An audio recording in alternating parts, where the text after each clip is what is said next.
solamente en tu vida y en mi vida. Hay un reino que está absorbiéndolo absolutamente todo. Quizás haya crisis en tu vida. cosas que no podés procesar. Pero lo maravilloso es que descansamos en el Señor sabiendo que Él está absolutamente en control de todo. Como el sol se ve cada mañana y se oculta cada noche en estas latitudes y es gobernada por el Rey de Reyes y Señor de Señores. Como Él gobierna lo que conocemos y lo que no conocemos, los sistemas solares, lo desconocido por el hombre está gobernado y regido por Dios. Así Dios está gobernando tu vida. Así tu vida está en el hueco de su mano. Hay un Padre, hay un Rey. Este Rey, lo maravilloso de este Rey es que es papá. Lo maravilloso de este Rey es que nos ama. Lo maravilloso de este Rey, que no es un Rey déspota, no es un Rey que a su voluntad nos lastima. La voluntad de este Rey preserva la vida que ha sido depositada en vos. Porque lo que Dios te ha dado es la vida de su Hijo. Y esa vida tiene que ser cuidada, protegida. Aleluya. ¿Cuántos pueden decir gloria a Dios? Señor, hay un reino que está creciendo y a ese reino fui trasladado. Ese reino me contiene, ese reino me gobierna, ese reino me protege, ese reino me da provisión. Porque la provisión no es lo que va a venir, la provisión es lo que ya tenemos. Dios ha dado provisión al hombre y se llama Hijo de Dios.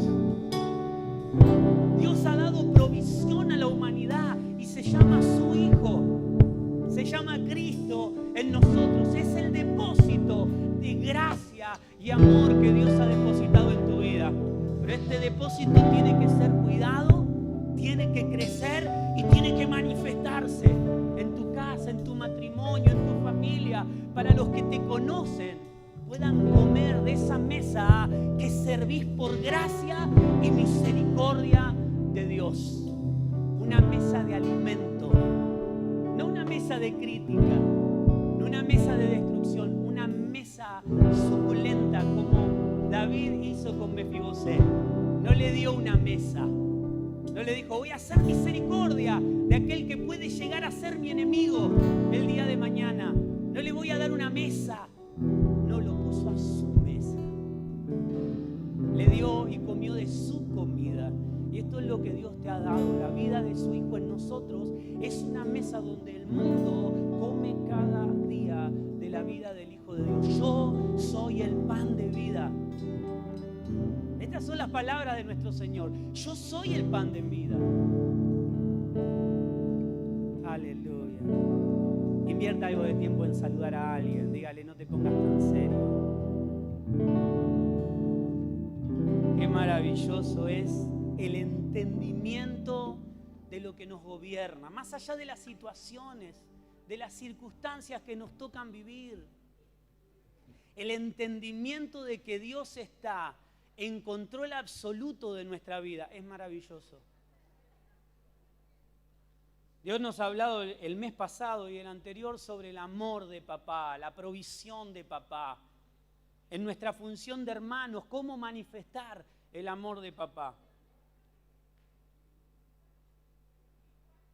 Y esta semana Dios nos está hablando de su gobierno, nos está hablando de un reino. Fíjese cómo la palabra cantada nos habla de lo que vamos a hablar. Hay un rey, hay un reino, hemos sido trasladados. Las chicas hablaban justamente de esto ayer en el grupo de mujeres. Dios nos ha trasladado de un reino de tiniebla a un reino de luz.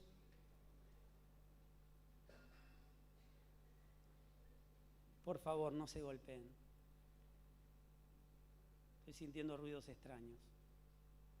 Hoy vamos a hablar del gobierno de Dios es a través de la vida de su Hijo. No podemos estar en el reino de Dios sin una vida implantada, una vida que se nos ha implantado, una vida que se nos ha sembrado, una vida que se nos ha sido dada. Es imposible decir, pertenezco a un reino y no tener la vida del Hijo de Dios. Todo lo de Dios puede ser fingido, todo lo de Dios puede ser imitado, pero Dios no busca algo parecido a su Hijo. Dios busca a su Hijo. Y a su Hijo en nosotros. Ese fruto que da la vida del Hijo de Dios. No personas que imiten los frutos de Dios, porque podemos imitar. Podemos ser pacientes hasta que un día se terminó. Podemos ser amorosos hasta que un día el amor se terminó. ¿Sí? ¿Escuchó alguna vez esta frase? El amor se terminó. El amor que podemos dar, podemos imitar lo de Dios, pero siempre lo nuestro está destinado a caducar. Está destinado a morir, está destinado a no ser, porque Dios no busca lo bueno de Ezequiel, Dios busca a su Hijo en mi vida. Yo puedo tener buenas cosas, pero incluso las buenas cosas de Dios no sirven para el propósito de Dios. Lo bueno de Ezequiel no sirve para el propósito de Dios. Hoy vamos a hablar de esto, del gobierno de Dios es a través de la vida de su Hijo, y Dios nos viene hablando. Leo nos habló el miércoles de ser gobernados y disfrutar de los cuidados de este reino. Y que debemos descansar y creer y entender que estamos en un reino poderoso. No es solamente decirlo y repetirlo. Ayer Paula nos habló muy claramente sobre la vida Zoe que se nos ha sido dada. La vida Zoe es la vida de Dios. Es un gobierno basado, no es un reino, el reino de Dios no es un reino basado en lo que hago para Dios. A Dios no le sirve lo que yo hago, sino que lo que hago es resultado, consecuencia y fruto de una vida que nos habita, de una vida que ha sido implantada en tu vida y en mi vida. Vamos a ese texto donde dice, muchos en mi nombre sanarán enfermos, en tu nombre sanamos enfermos, en tu nombre echamos fuera de demonios, yo les diré, dice Jesús, no los conozco. Y ese no conocer habla de implantar, habla cuando la palabra nos habla de que una mujer conoció a un hombre o un hombre a una mujer, es porque hay una vida que se implanta, hay descendencia en ese lugar, hay intimidad, hay algo que ha sido dado. Y cuando dice no los conozco, significa yo no implanté vida en ustedes. Imitaron lo de Dios, echaron fuera de demonios en el nombre de Jesús, en mi nombre sanaron enfermos, pero yo no los conozco, no sé quién son, no implanté mi vida, no encuentro realmente mi vida implantada en ustedes. Es una linda imitación, son frutos maravillosos, pero a Dios no les sirve. Por eso no es un gobierno basado en lo que hago. Lo que hago no me traslada a un reino. Haber sido trasladado a un reino produce, como resultado, lo hablábamos con los hombres ayer, servicio. A veces queremos servir en una congregación, en una casa de familia. Bueno, estoy sirviendo, esto es lo que hago para Dios. Entonces, lo que hago para Dios me acerca a Dios. Y lo que hago para Dios no me acerca a Dios, porque estoy en Dios, lo que hago es Dios obrando a través de mi vida. Puede ser como mamá, como papá, como obrero, trabajando en una fábrica, puedo ser el presidente de una nación.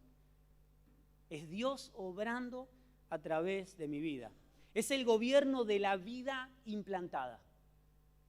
Dios nos ha dado una vida, nos ha dado la vida de su Hijo y con esa vida todas las cosas. Dios no me da todas las cosas y eso comprueba que porque tengo todas las cosas, porque estoy bien, está la vida de Dios en mí. No, porque me ha dado una vida, con esa vida me da todas las cosas. Se me pueden quitar las cosas, la sociedad, el mundo, los enemigos pueden quitarte las cosas, pero no pueden quitarte a Dios. Ahora, si tu Dios está basado en lo que Él te ha dado, cuando te quiten las cosas te van a hacer quitar a tu Dios. Donde está tu tesoro, allí está tu corazón. O donde está tu corazón, allí está tu tesoro. La provisión, lo que Dios nos ha provisto a sus hijos, es a su Hijo. Él nos ha provisto la vida de Dios y con esa provisión todas las cosas. Mateo 6:33 nos dice, busquen primero el reino de Dios y su justicia, busquen de hacer su voluntad, significa. Y todo lo demás será añadido. Paula ayer hablaba de dónde ponemos nuestra mirada. Y aquí Jesús está hablando de que cuando mi mirada está en lo que necesito, en lo que me hace falta, en que la comida, en que lo que voy a vestir, en lo que voy a hacer, Cuando mi mirada está en esto, es la mirada de toda persona terrenal y temporal. Dice que hasta los que no conocen a Dios se preocupan de estas cosas. Pero nuestra mirada está en lo eterno. Nuestra mirada está en Dios. Nuestra mirada está en que Él es todo para nosotros. Busquen primero el reino de Dios. Todo lo demás será añadido. Juan 3:16, y voy a mencionar simplemente algunas de las cosas que nos decía Paula, estuvo trayendo la palabra ayer, más tarde vamos a orar por eso, son los pastores que están en San Juan Evangelista, Ariel Galvano con Paula, están haciendo un hermoso trabajo allí en Brasil, y nos traía la palabra, y voy a mencionar algo de lo que Ariel nos compartía también en la reunión de hombres. Somos jóvenes también, me equivoco por eso, somos jóvenes, pero no. En la reunión de hombres, dice Juan 3:16, dice, Él nos ama tanto que envió a su Hijo. La provisión es su Hijo. Dios nos amó tanto, pero tanto, que nos dio lo mejor que nos podía dar, nos dio todo. La vida de su Hijo. La vida de su Hijo es todo, porque todo fue creado para ese Hijo, dice la Escritura. Todo fue creado por Él y para Él. Él es el creador y el beneficiario de todas las cosas. ¿Cuántos están acá? Él nos ha dado a su Hijo. La geografía de Dios nos habla Juan 14:6, camino, verdad y vida. Jesús dijo, yo soy el camino, yo soy la verdad y yo soy la vida. No dijo, yo tengo el camino que nos lleva a Dios, yo tengo la verdad y yo tengo la vida. No, dijo, yo soy el camino, yo soy la verdad y yo soy la vida. Y lo comprobamos en la Escritura cuando habla de la verdad. Dice que en la Escritura estaba Dios y Él estaba en la Escritura y Él era la Escritura, nos habla Juan. Él es el camino, solamente tenemos acceso por Él. Solamente tenemos acceso a Dios cuando su vida está implantada en mí. Él es el camino y Él es la vida. Y de esta vida nos hablaba ayer Paula. Esta es la vida. Dios no vino para darnos más vida. Él vino para darnos su vida. Y que nuestra vida mengüe y que su vida crezca. Juan 10:10, esto es lo que nos hablaba Paula ayer, lo vamos a leer. Allí primero en el 9, en el 10:9, si usted lo busca, y bueno, los que no buscan y no anotan, Dios tenga compasión de cada uno de ustedes. 10:9 nos habla de que yo soy la puerta. Él habla, yo soy la puerta, y la puerta nos habla de medida, esto lo hemos hablado ya. Cuando nos habla del camino, las Escrituras nos habla del camino angosto y del camino ancho. Y uno dice, el camino angosto es incómodo. No habla de incomodidad, habla de medidas. Por el camino ancho van todas las medidas. Por el camino angosto entra solamente una medida. Y esa medida es Cristo en nosotros. Es la única manera de transitar el camino angosto. Nosotros decimos camino angosto es el camino difícil, el camino complicado, el camino difícil de conseguir y de transitar. Nada que ver. Se nos habla de medida. Para el Hijo, para el que está siendo gobernado por el Hijo de Dios, el camino angosto será un camino agradable, será un camino de disfrute, será un camino de gozo, será un camino de alegría, será un camino para que el resto pueda decir, yo quiero ese camino, yo quiero transitar por esta vida. Bueno, la manera es, hay una vida implantada. Solamente una vida implantada te hace caminar cómodamente por el camino angosto. No nos habla de incomodidad del camino angosto, sino que los originales nos hablan de medida. La única manera es transitar con una vida implantada. Él es la medida. Los que entran a través de mí serán salvos, dice el 9. Entrarán y saldrán libremente y encontrarán buenos pastos. Me encanta esta porción porque Jesús estaba hablando y haciendo referencia del salmista. Cuando el salmista en el 23:2 decía, en pastos, en delicados pastos, me harás descansar. Los hijos de Dios a veces buscamos un ratito para descansar cuando nosotros estamos en un reposo eterno, el reposo, el descanso, no es algo que Dios nos ha dado, ¿sí? No es algo que voy a obtener, no es algo que va a llegar, no es algo que tiene un límite. El descanso tiene un nombre y se llama Cristo. Él es nuestro descanso, Él es nuestra paz, Él es nuestro gozo, Él es nuestro amor. Las Escrituras nos hablan de la totalidad en la vida del Hijo. No dice Dios tiene amor, dice Dios es amor. Dios no tiene amor, no tiene mucho amor. No, Dios es amor. Entonces cuando se nos habla de totalidad, se nos habla de Cristo, de la medida. Jesús se refiere a Salmo 23, dijimos, en pastos me harán descansar. El salmista estaba hablando proféticamente de la vida del Hijo, de un lugar no físico. Hablaba en mesas de escarnecedores, ¿sí? Voy a estar comiendo en lugares de peligro, se me servirán banquetes. Estaba manifestando y profetizando la vida. Él lo estaba viviendo. Él estaba siendo perseguido y lo normal hubiese sido que se quejara. Pero ¿cómo? Yo fui diseñado para otra cosa. Si David estaría gobernado en este momento por la temporalidad, estaría gritando, llorando y quejándose. Pero en medio de la persecución, en medio del peligro de muerte, él decía, Él prepara mesa delante de mis angustiadores. Mi vida puede correr peligro, pero estoy preservado en Él, porque Él preparó un lugar y ese lugar no es físico, no es algo que puede verse, es algo que Dios ha preparado para que los hijos de Dios habiten, una realidad. Hablamos la semana pasada de Jesús en la barca. En la misma barca estaban los discípulos atemorizados y gritando. En esa misma barca que se estaba a punto de hundir, estaba siendo anegada. La Escritura dice, estaba por ser anegada, se estaba por hundir, las olas la atravesaban, la inundaban, la llenaban. ¿Dónde estaba Jesús? Durmiendo. Y plácidamente estaba durmiendo. Porque él estaba en un reposo eterno. No era la circunstancia la cual le daba placer o le daba descanso y le daba tranquilidad, sino que el habitar en la voluntad del Padre le hacía saber que su vida no corría peligro.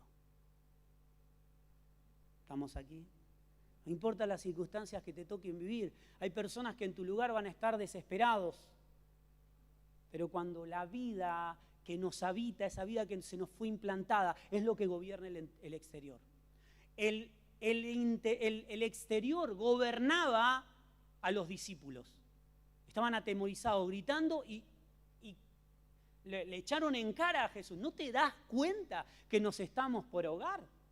Y dice que Jesús no se levantó sobresaltado, no enojado. ¿A usted cuando lo levantan así medio amarrado se enoja?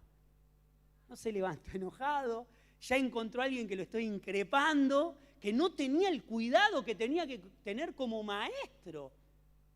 El Señor se levantó y simplemente de su interior brotó eso que tenía que brotar. Simplemente el exterior que a todos gobernaba en Jesús, el interior gobernado por Dios, terminó gobernando las circunstancias y la situación. La tormenta se apagó, la lluvia se terminó, los vientos se callaron. ¿Qué gobernó? ¿El exterior o gobernó el interior? Y según de dónde lo veamos. Si eran los discípulos solos, se hubiesen muerto ese mismo día. Pero estaba Jesús. Y de su interior, el interior gobernado por un reino que está destinado a gobernarlo todo, terminó gobernando las situaciones. Si estamos en Cristo, si hay una vida implantada en nosotros, vamos a tener aflicción. Jesús nos dijo, en el mundo van a tener aflicción. Cuando partan conmigo va a ser un gozo eterno. Pero, mientras tanto, van a tener aflicción, problemas, dificultades. Para los que, acá hacemos un llamado de atención, a los que no conocen a Dios también tienen aflicción, problemas, dificultades. Pero confíen porque yo ya vencí al mundo. Cuando yo puedo descansar en medio de la tormenta y decir, Señor, yo creo en tu voluntad. No sé cómo, porque a veces esto nos juega a todos. Decimos, ¿cómo va a pasar? ¿Cómo sucederán estas cosas? Pero cuando le creemos a Dios, y va por aquí la palabra, cuando le creemos a Dios, de nuestro interior no solamente nos gobernará a nosotros, sino que gobernará y terminará gobernando el exterior. Ese exterior que parece que está por hacernos caducar. Él es nuestro reposo y en su voluntad hay paz y provisión, porque paz es Cristo y provisión es Cristo. Es una persona. Todo esto está en una persona. Él es. El 10 dice que esta porción nos hablaba Paula ayer, y es interesante, entendiendo que este reino es un reino implantado que lo va a gobernar todo, pero comienza en tu vida. El 10:10 de Juan dice: el propósito del ladrón es robar, matar y destruir. Ese es el propósito del que roba, del enemigo. Robar, matar y destruir. Mi propósito, y me encanta esta versión porque habla de propósito, mi propósito es darle una vida plena. Fíjense que nos dice, para darle mucha vida. Y esta vida, nos hablaba Paula ayer, hablaba de esta vida Zoe, de la vida de Dios, de la vida no creada. Esta palabra griega habla de una vida que no fue creada. Todo lo demás fue creado. Pero esta vida que Él está diciendo darle a sus hijos es una vida no creada, es la vida de Dios, es lo único que no fue creado.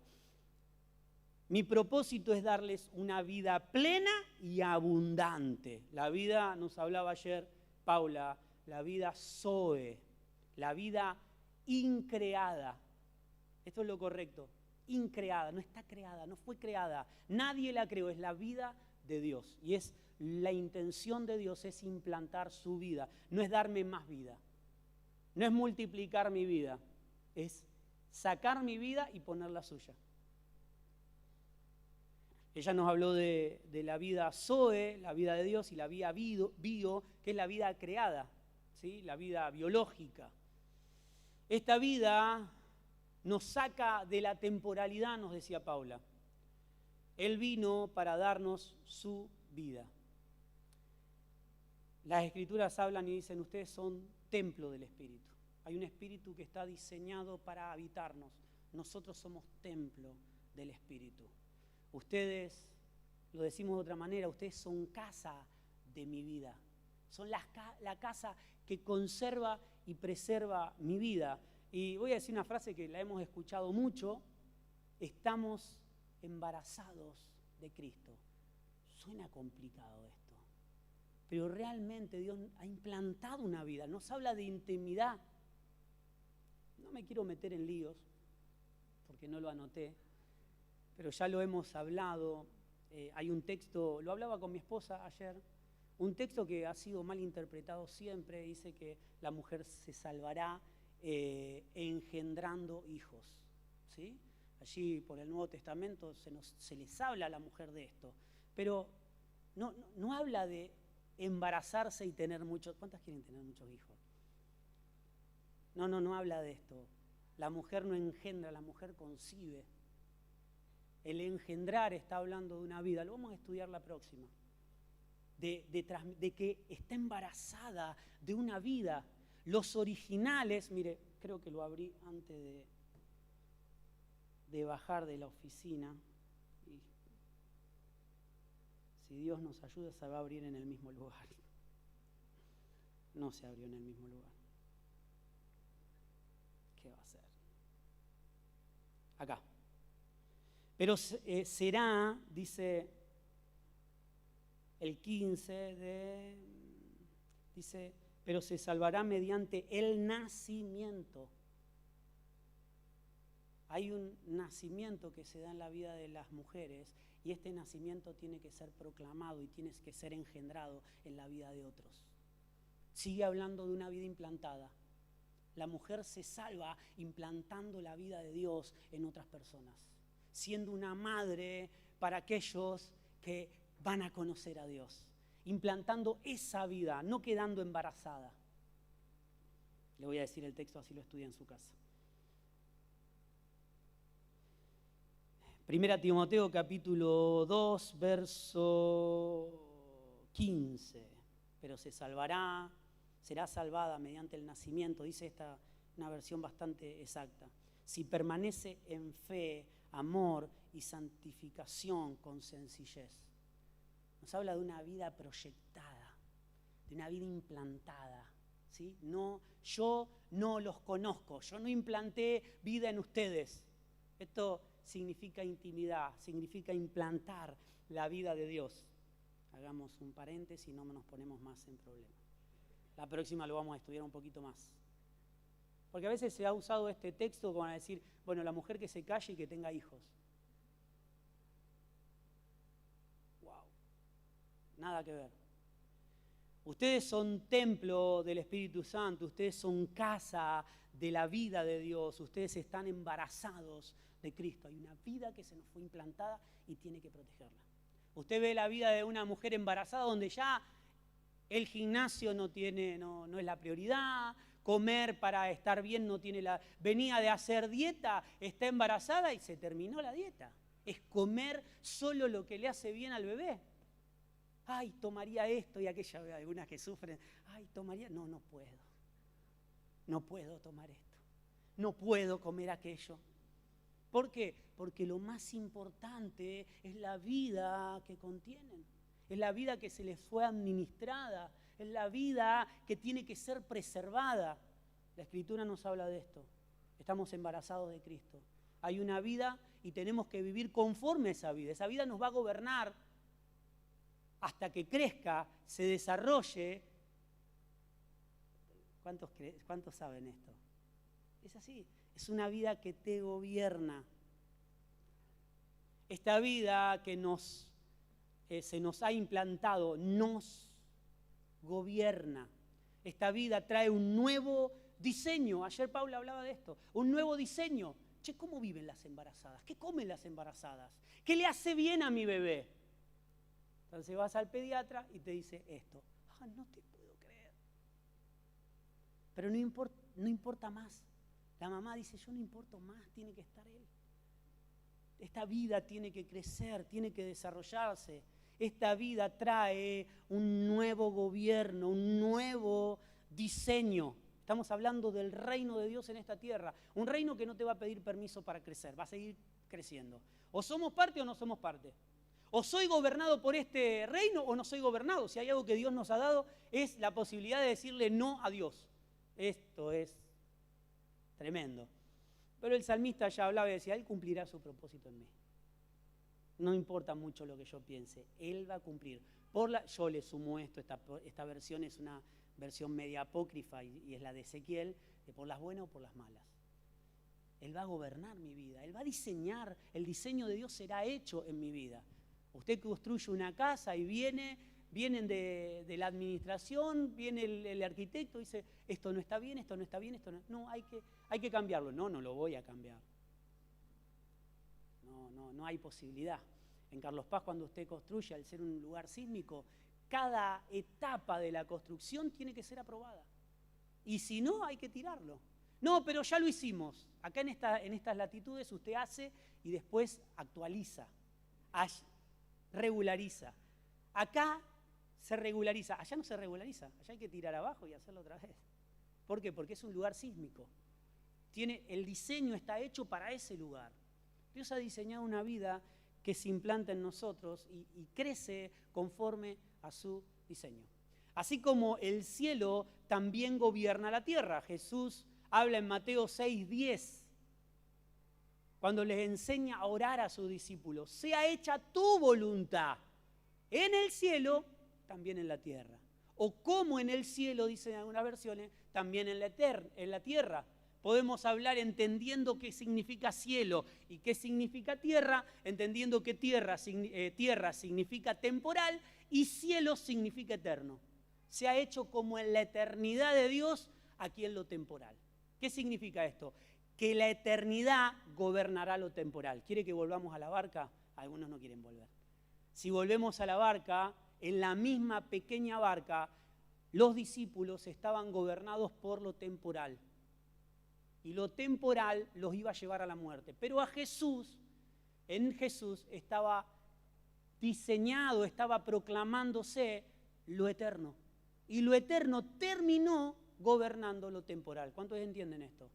Lo que estaba en Jesús terminó gobernando lo temporal. Como en el cielo se ha hecho en la tierra.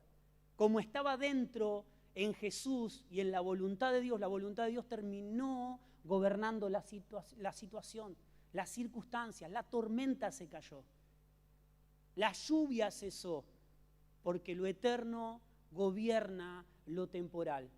Y al ser creados como eterno, si vivo en lo temporal voy a vivir mal.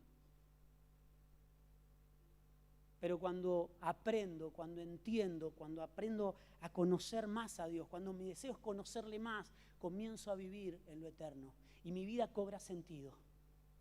Y ese camino que parece angosto y difícil, comienza a ser un camino de gozo, de alegría, de paz.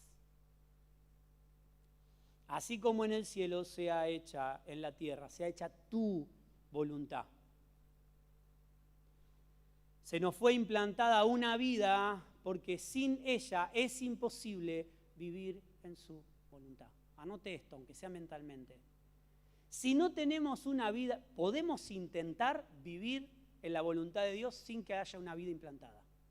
Pero vamos a fracasar. Tarde o temprano me voy a enojar, me voy a ofender con alguien y voy a decir, ¿viste? Estoy enojado con Dios. ¿Me enojé? ¿Por qué? Y porque no hace lo que yo quiero. En la Escritura jamás se nos dijo que Dios hará lo que yo quiero. Cuando le dice todo lo que pidan al Padre en mi nombre, está hablando de todo lo que pidamos en la voluntad del Padre. Porque el Hijo vivió en la voluntad del Padre. Nosotros cortamos esa parte y decimos, bueno, voy a pedir cualquier cosa porque Dios se comprometió a cumplir cualquier cosa. Entonces ya dijimos el domingo pasado, Dios es mejor que el genio de la lámpara, porque el genio de la lámpara te da 3 deseos y Dios te da ilimitados. Y no es así. Él cumple su deseo y su voluntad porque es Rey soberano. Cuando yo estoy en un reino, estoy en el reino de un Rey soberano que hace su voluntad y que yo vivo conforme a su voluntad. No se puede vivir en un reino viviendo en otra voluntad. Por eso, sin esta vida implantada, es imposible vivir y hacer su voluntad. Dios nos dio un tesoro, el depósito que Él nos da es su talento, es su vida. Fíjese cómo muchas palabras van teniendo sentido. Ayer hablábamos y Pablo trajo la parábola de los talentos y ahí pudimos ver cómo el entendimiento de cada uno y nos sorprendíamos de cada uno de los hermanos, los pastores, los líderes que compartían lo que entendían de esa palabra. En un momento Ari mencionó algo que me gustó mucho. El primer momento me hizo ruido, pero después fue mucho más claro. El de un talento, recuerda, repartió talentos, dijimos que a todos les dio igual. No, a todos no les dio igual. A uno le dio 5, a otro le dio 2, es 2, ¿no? Sí, pues siempre digo 3. A otro le dio 2 y a otro le dio 1. Pero a todos le dio conforme a su capacidad o el tiempo que estaban viviendo. Esto lo explicamos alguna vez con un ejemplo de familia. A mi esposa compramos un auto, para mi hija compramos un pantalón y para mi hijo una computadora. Y a todos le dimos lo mismo. No, humanamente, viendo desde lo temporal, a mi esposa se le dio un auto, a mi hijo una computadora y a mi hija un pantalón. No es lo mismo, pero era lo que necesitaban ese día o en ese tiempo para cumplir con el propósito de la familia. Lo que hizo cuando está hablando la parábola de los talentos, está hablando de un Señor y está hablando del reino de Dios. Le dio a cada uno conforme al tiempo que estaba viviendo y a lo que le tocaba hacer en el reino de Dios. Por eso si lo vemos con ojos humanos, vemos que a uno se le dio más y a otro menos. Pero cuando lo vemos a través de los ojos de Dios, vemos que como papá, Dios le dio a todo lo que necesitaban en ese momento para ser parte de su reino. ¿Se dio cuenta cómo nuestras cosas siempre varían mucho a lo de Dios? El de un talento no reconoció el valor de lo que había recibido, nos decía Ariel.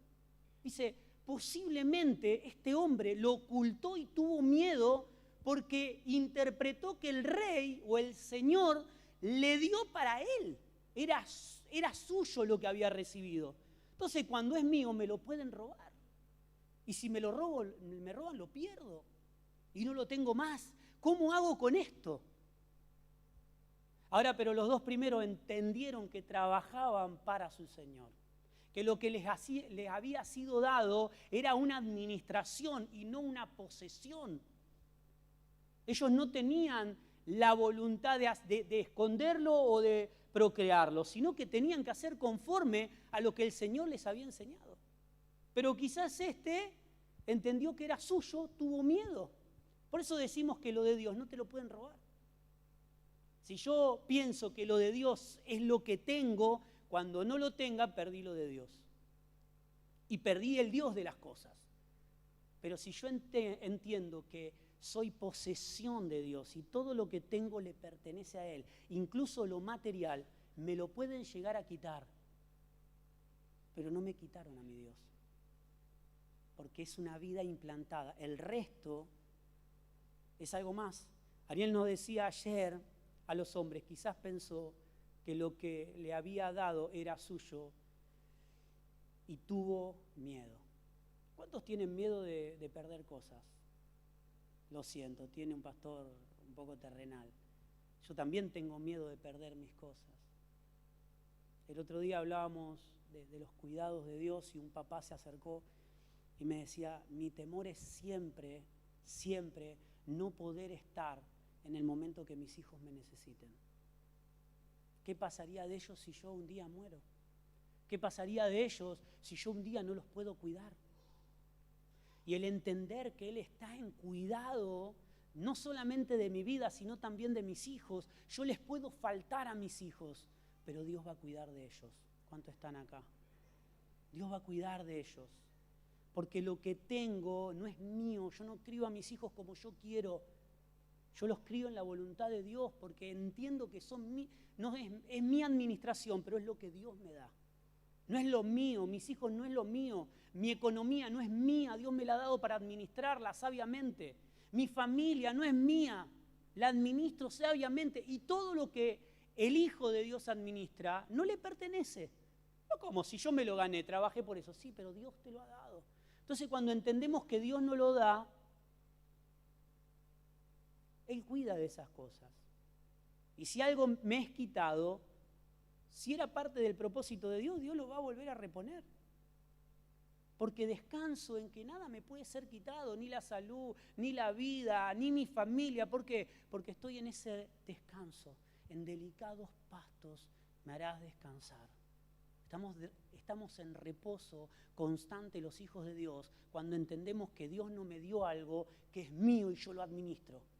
Dios me ha dado algo que es suyo y yo lo administro. Mi cuerpo, mi vida, mis hijos, mi esposa, mi familia y todo lo que hacemos, háganlo para la gloria de Dios, dice la palabra. Todo lo que hagas, así sea comer o beber, y decimos, comer o beber, eso lo hacen los animales también. Todo, háganlo para la gloria de Dios porque ustedes le pertenecen a Dios, son hechura suya y Dios tiene un propósito para cada uno de nosotros. Entonces, cuando entramos en este entendimiento de que Él es nuestro descanso, dejo de preocuparme tanto por las cosas. Y esto no es un llamado a despreocuparnos y a vivir como hippies. No. Báñese, trabaje, gánese el pan de cada día, pero Dios le dará la fuerza, Dios le dará la oportunidad. Dice, de estas cosas se preocupan los que no conocen a Dios. Ustedes busquen primero el reino de Dios y de hacer su voluntad. Todo lo demás será hecho. Y quizás tuvo miedo. A mí me llamaba la atención esto, tuvo miedo. Yo siempre que leía esta parábola decía, es un despreocupado. Es un desgraciado que no cuidó lo de su Señor. Cuando viene el Señor dice, yo te tengo miedo. Dice, yo sabía, y esto salió entre los hombres, yo sabía que vos sos un Dios duro, que castigas y que cosechas donde no sembraste. Había un mal entendimiento y acá por eso lo mencionamos a Ari. Va por ahí. Tenía un conocimiento errado de quién era su Señor. Cuando yo tengo un conocimiento errado de Dios, vivo mal. Porque entiendo que lo que me pasa mal es porque me equivoqué. Es verdad que si yo hago algo mal va a traer consecuencias sobre mi vida, punto. Y aparte, Toda reacción, toda acción trae una reacción. ¿Sí? Todo lo que se siembra se cosecha. Mire, hablamos de física y química y de la palabra de Dios. Por supuesto que hay consecuencia en lo que hago, humana. Pero vemos un terremoto, Dios está castigando a aquella región. Viene una pandemia, Dios está haciendo su justicia. Sí, Él hace su voluntad, pero Dios no está castigando a la humanidad. Va a haber un tiempo donde sí va a ser castigada. Este es el tiempo de gracia, y gracia no es, está todo permitido, vivan como quiera que está todo bien. No, no, es el gobierno de la gracia, es el entendimiento de los hijos de Dios que tienen que transmitir una vida. Se salvarán los hijos de Dios engendrando vida en otros. Déjeme parafrasear la escritura.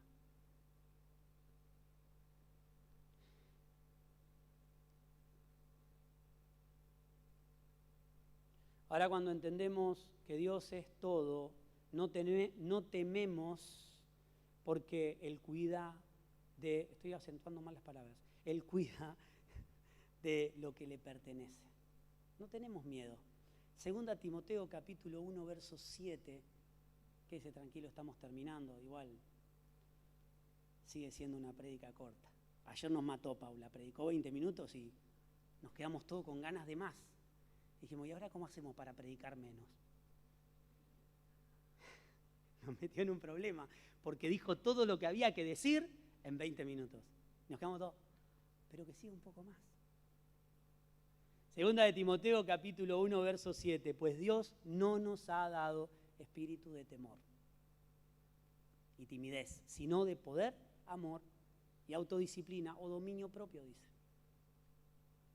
El temor que sentimos es algo que pertenece, y lo hablaba Miguel ayer en Los Hombres, me voy acordando de lo que se iba diciendo, es algo que está implantado en la vieja naturaleza, que todavía habita en tu vida y en mi vida. Por eso el reino de Dios tiene que gobernarlo absolutamente todo. Porque Dios no implantó un espíritu de temor en la vida de los hijos. No pertenece. Entonces, esta es la legalidad de los hijos de Dios. Cuando tengas temor, podés seguir en temor. Pero vos tenés que decir, no, Dios no implantó en mi vida un espíritu de temor, ni a la muerte, ni a perder cosas, ni a que las cosas no van a funcionar, ni a que mañana me voy a perder, ni que mañana voy a envejecer. No, no. No me voy a valer por mí mismo. No voy a poder hacer aquello o esto. No, no. Dios no ha implantado espíritu de temor en sus hijos. Es parte de lo que tiene y está llamado a morir en la vida de los hijos de Dios. Es parte del reino donde fuimos quitados. ¿Cuánto silencio? Me está dando miedo. ¿Está aquí? Sí. O tengo una pantalla delante. No nos ha dado espíritu de cobardía, sino de amor, poder y autodisciplina o control. Morir a mi vida, el que pierda su vida la ganará. Lucas 9, 22 al 24 dice, fíjese, los sucesos terribles para Jesús comenzaron con ser rechazado. El Hijo del Hombre tendrá que sufrir muchas cosas. Estaba hablando del mismo. El Hijo del Hombre tendrá que sufrir muchas cosas, les dijo. Será rechazado por los ancianos, por los principales sacerdotes y por los maestros de la ley religiosa. Lo matarán, pero al tercer día resucitará. Fíjese que los sucesos terribles para Jesús comenzaban con el rechazo del Hijo de Dios.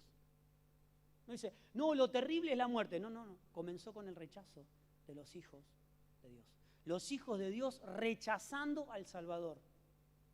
Porque acá vemos que nos habla de los maestros de la ley religiosa, nos habla de los sacerdotes, de los principales sacerdotes, de aquellos que hablaban muy bien de Dios, aquellos que representaban a Dios en la tierra, pero estos lo rechazaron. Y esto era el suceso tremendo y terrible para el Señor Jesús. El rechazo de la vida implantada. Rechazar a Dios. Y lo matarán, pero al tercer día resucitarán. Fíjese cómo nos habla de los sucesos que vivió Jesús, del rechazo de su muerte y cómo nos pone a nosotros en ese lugar, a los hijos de Dios. Entonces dijo a la multitud: si alguno de ustedes quiere ser mi seguidor, tiene que abandonar su propia manera de vivir. No se puede ser un portador de la vida de Cristo y hacer y vivir a mi manera y ser gobernado por lo temporal o por las emociones o por las circunstancias. ¿Lo podemos hacer? Y sí, lo podemos hacer, pero no lo debemos hacer. Todas nuestras emociones, circunstancias, problemas, están llamados como esa tormenta en el mar de Galilea, están llamados a morir por la vida que nos habita. Los sucesos terribles era el rechazo de la vida del Hijo. Pero hace un llamado a sus seguidores, que si ustedes quieren seguirme, niéguense al gobierno de su propia vida. Tienen que tomar su cruz, porque uno dice, mi cruz es mi suegra, pastor. Mi cruz es mi esposo. Es un cigarro de cemento, es imposible de fumar. No, la cruz que Dios ha puesto es la cruz que llevamos para morir cada día. ¿Sí? Cada tanto hay que parar esa cruz y volver a morir. Porque hay un gobierno que lo está gobernando todo. Absolutamente todo. Abandonar su propia vida, tomar su cruz cada día y seguirme. Si tratas, continúa, si tratas de aferrarte a la vida, está hablando de la vida bio, la vida creada, si tratas de aferrarte a esta vida, no va a poder implantarse la otra.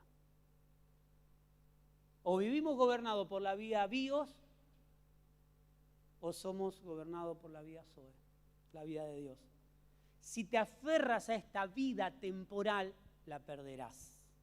Pero si entregas tu vida en esa cruz, muriendo a tu vida, a tu voluntad, para hacer la voluntad de Dios, si mueres, pero si entregas tu vida por mi causa, la salvarás. Y ahí, por número 1034, Hechos 1:8 dice que el primer grado de martirio es morir a mi voluntad.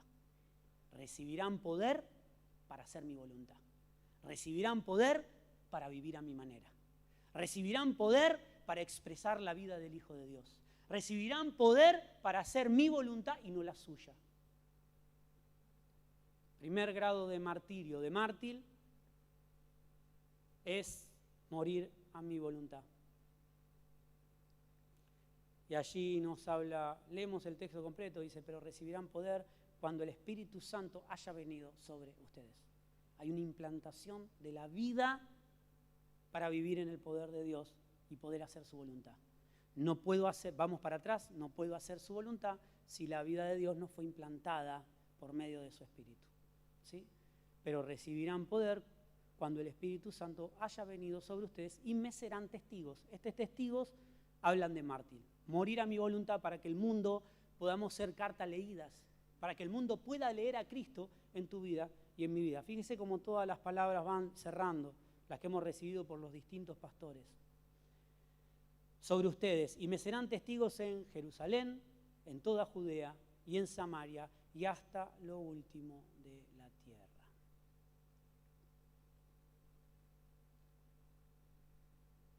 Quiero simplemente leer, ¿me da 5 minutos más?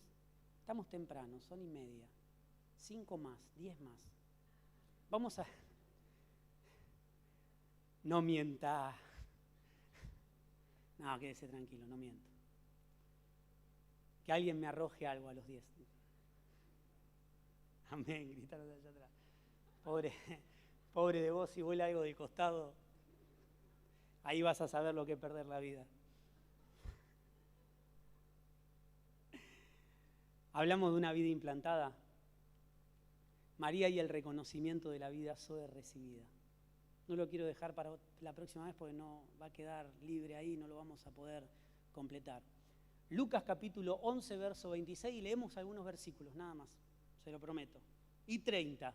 Cuando termine será antes de la I-40.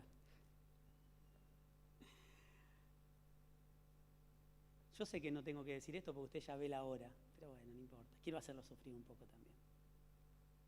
Lucas capítulo 1, verso 26 dice, cuando Elizabeth estaba en su 6º mes de embarazo, Dios envió un ángel, al ángel Gabriel, a Nazaret, una aldea de Galilea. Una virgen, y esto póngalo entre paréntesis, una virgen llamada María, ella estaba comprometida para casarse con un hombre llamado José, descendiente del rey David. 28, Gabriel se le apareció y le dijo: saludos, mujer favorecida, el Señor está contigo. Fíjese que le dice, está contigo. 9, confusa y perturbada, versículo 29, confusa y perturbada, María trató de pensar lo que el ángel le quería decir. Mire, la confusión está cuando queremos analizar lo que Dios te dice. Pero esto, ¿cómo lo voy a hacer? María dijo, ¿cómo serán estas cosas? Apareció el ángel y le dijo, vas a concebir al Señor de señores, al Rey de Reyes. Por eso dice que era virgen, no había otra vida. La vida del Hijo de Dios no fue implantado donde había otra vida, fue implantado donde no había vida. Fue implantado en el vientre de María. Usted fíjese, Dios poniendo lo de Dios en un vientre humano, en un cuidado de padre y de casa. Fíjese cuán importante es cuidar la vida. Dice, mujer muy favorecida, el Señor está contigo. Confusa y perturbada, María trató de pensar lo que el ángel le decía. 34, avancemos, hasta el 34. Pero ¿cómo podrá ser esto?, le preguntó María. ¿Sí? En otra versión dice, ¿cómo serán estas cosas? ¿Vos me hablas de algo que yo no, humanamente, estoy comprometida con tantas cosas? Los compromisos que tenía María no evitaron que la vida se implantara. Ahora, si ella hubiese puesto por delante los compromisos, habría una vida que no hubiese sido implantada en la vida de María. Ella siguió con sus compromisos, pero lo que gobernaba su vida, incluso al borde de perder lo que tenía comprometido, era contener esa vida.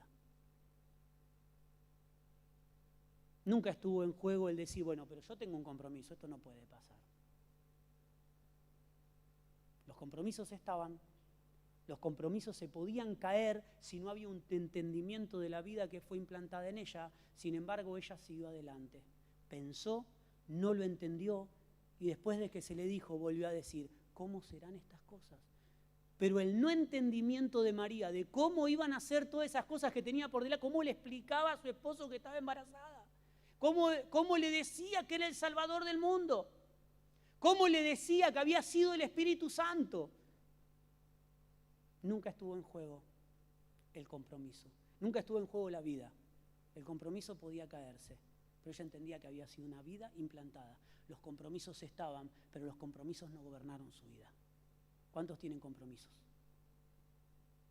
Si los compromisos gobiernan tu vida, estás en un problema. Si los compromisos condicionan la vida del Hijo de Dios en vos, pero pastor, yo tengo estos compromisos y ahora que conozco al Señor, ¿cómo hago?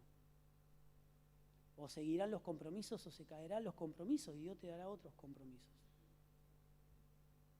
Pero ¿cómo podrá suceder todo esto? Le preguntó al ángel, otra vez dijo, yo soy virgen. No estaba entendiendo claramente lo que se le decía. El 35, el ángel contestó, el Espíritu Santo vendrá sobre ti. Una vida implantada a través del Espíritu Santo. Una vida que tiene que ser cuidada.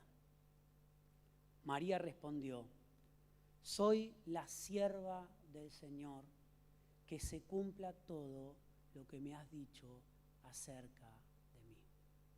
Lo que Dios dice no tiene razonamiento humano. Lo que Dios dice es locura para aquellos que no le conocen. María no entendía cómo iba a seguir con los compromisos teniendo esta vida implantada. María no sabía cómo sería el desarrollo de las cosas. No lo sabía. No lo sabía. Pero le dijo, soy tu sierva. No dijo, yo soy la autoridad de mi vida y voy a decidir. Dame una semana para pensarlo, vamos a ver. Vemos cómo reacciona José. la familia, vamos a ver. Entonces ponemos condiciones a las cosas de Dios, entonces eternamente estamos sin que lo de Dios sea en nuestra vida. Y las cosas de Dios no tienen condición. Es vivir en su voluntad para que lo que sea de Él sea hecho en mi vida. Dijo, soy tu sierva. No tengo decisión en esto. Esto es lo que decía María. Le dijo al ángel, yo no tengo decisión en esto. Yo entiendo que soy una sierva y hago lo que Dios me manda hacer. ¿Tengo entendimiento de cómo hacerlo? No. ¿Sé cómo va a ser el desarrollo de los días? No. ¿Sé cómo progresará el embarazo? No. Pero hágase como Dios dice. Mi querido hermano, hay una vida implantada en tu vida y un reino que está creciendo. Un reino que no tiene condición. 5 y 35. Los compromisos no pueden apagar la vida del Hijo de Dios. Quizás no lo entiendas. ¿Sabe qué, hermano? Estas cosas les pasan a ustedes. Nosotros los pastores entendemos todo. Nos juntamos en la oficina y decimos, ja, entendemos todo. Vivimos tan bien, no nos pasa nada. No. También hay cosas que no entendemos. Nos sentamos y decimos, ¿cómo van a hacer estas cosas? No sé. ¿Cómo seguimos? No lo sé. Pero sé que de mi vida y de mi casa y de mi familia ha tomado cuidado Dios, porque estoy en Él, porque ha sido engendrada una vida en mi vida y esa vida ha sido engendrada en la vida familiar y esa vida tiene que ser cuidada. Por eso dice que somos templo. Por eso Dios envía a su Hijo a un vientre, a una casa humana, a un matrimonio humano que no sabía cómo iba a seguir. Imagínese José, teniendo que creer todas estas cosas. Imagínese María con la imposibilidad humana de decir, ¿cómo le digo? ¿Cómo hago esto? Hágase como vos dijiste. Y esta es la postura de los hijos de Dios. Señor, hágase como vos dijiste. Lo que vos dijiste, lo que Dios dijo de tu vida, así será. Lo que Dios ha dicho de tu vida, así será. No se condicionan por tiempos, por temporadas, buenas o malas, por situaciones que vienen a tu vida. Si tu vida peligra, si tu familia peligra, si tus posesiones peligran, lo de Dios va a ser. Porque lo de Dios no puede ser quitado. Si vamos a las parábolas de los talentos es, si yo cuido lo que tengo es porque pienso que es mío y lo voy a tener que reponer yo. Pero si entiendo que lo que tengo Dios me lo ha dado, puedo descansar que Él cuida de mí. Ese es el reposo en los que viven los hijos de Dios. Yo no sé si usted quiere no solamente decirlo, sino realmente experimentar estos cuidados de Dios. Póngase de pie. ¿Qué le parece si le pedimos al Señor, Señor, yo quiero entender, comprender? Quizás no lo entienda, quizás no pueda dar, pero Señor, hágase como vos dijiste en mi vida. Hágase, quiero sentirlo. Hay cosas que no vas a poder explicar, pero lo vas a poder sentir. Me tocó mucho, algunos meses, pasar por tiempo de dolor y pronóstico de muerte. Sin embargo, Dios había puesto en mí un espíritu de paz. Decir, Señor, mi vida está cuidada en vos. Si tengo que partir, parto. Y si me tengo que quedar a embromarle la vida a alguno, me voy a quedar. Con más ganas me quedo. Pero cuando uno entiende que Él está en control y gobierno absoluto de nuestra vida, podemos descansar. Podemos decir, Señor, no sé cómo van a hacer estas cosas. Y yo sé que a usted le pasa. Me pasa a mí, pasa en la vida y pasa en las películas. Mire las cosas que se me ocurren, anótela. Pero cuando decimos, Señor, no sé cómo va a pasar. No sé cómo va a suceder. Veo lo de Dios, pero no califico. Cuando fue a la casa de Elizabeth, Elizabeth le dijo, ¿le creíste a Dios? Sos bendita porque le creíste a Dios. Mi vientre saltó cuando te vio. María va a visitar a su prima y su vientre salta. Allí el que venía a preparar el camino del Señor, ya con 6 meses más saltó de júbilo. Y su prima dijo, Eres bendita porque le creíste a Dios, no porque entendiste a Dios. Su prima no le dice, sos bendita porque entendiste lo de Dios. No, porque lo de Dios no puede ser entendido, y menos en esta tierra. Dijo, sos bendita porque le creíste a Dios. No sabes cómo, no sabes de qué manera, pero le creíste a Dios. Lea todo ese versículo, es hermoso. Allí va a encontrar la charla entre ellas. Sos bendita, no porque entendiste, sos bendita porque le creíste. Dios tiene un propósito. Su propósito es que su reino siga creciendo, se siga multiplicando, siga gobernándolo todo. Y ese reino te gobierna, y ese Dios es soberano. No me pregunta qué quiero hacer. Él lo hace. Y cuando lo hace y muero a mi voluntad, digo, la flauta, lo de Dios era mejor que lo mío. Y es el entendimiento de los hijos de Dios, el decir, no, pero que lo que yo quiero es mejor de lo de Dios. Y avanzamos en lo de Dios y decimos, no, era mejor lo de Dios. Y avanzás otra vez y decís, no entiendo lo que Dios quiere, no sé cómo van a hacer estas cosas, pero le creo a Dios. Y avanzás y decís, qué bárbaro, lo de Dios sigue siendo mejor que lo mío. Esta es la vida de los hijos de Dios. Creerle a Dios, no entenderle. Creer que Él está en cuidado de mí. Creer que estoy en reposo cuando estoy en Él. Creer que Él cuida de lo mío, porque lo mío, si es de Dios, Él lo va a cuidar. ¿Qué le parece si oramos? Padre, gracias. Gracias porque la intención es conocerte más. La intención es conocerte más. Las personas pueden fallarte. Las personas pueden humillarte. Las personas pueden despreciarte. Pero hay alguien que dio su vida para que su vida viva en tu vida. Y hay cosas que no la entenderemos, pero podremos decir, Señor, soy tu siervo. Señor, soy tu sierva. Señor, hacé tu voluntad. No lo entiendo, pero te creo. No lo entiendo, pero confío. No lo entiendo, pero estoy en paz. Estoy en esta barca que está a punto de hundirse, pero de mi interior, de esa vida implantada, saldrá un gobierno que no solamente gobierne mi vida en medio de la tempestad, sino que la tempestad se humille, la tempestad se incline, la tempestad muera. Y todo eso saldrá del gobierno que Dios tiene en tu vida. Gracias, Señor, porque no lo entiendo, pero sí lo creo. En el nombre de Jesús. Amén y amén. Aleluya. Levante sus manos. En el